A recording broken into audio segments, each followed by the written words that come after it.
Now, replacing a zipper is pretty easy, but you have to be very specific in how you attach the new zipper. You have to cut out the slots by the buttonhole.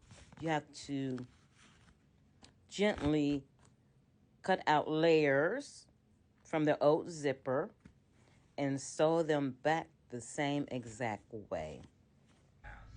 Now you will need a seam ripper.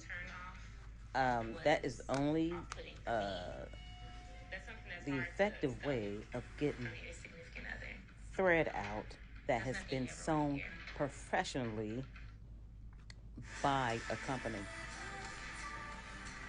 You have to measure the old zipper from top to bottom.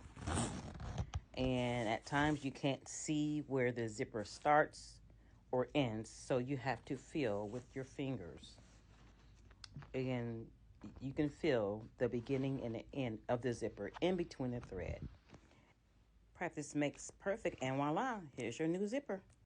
You have to measure the zipper that you're taking out of your old pants, coat, jacket, whatever, and get the correct size.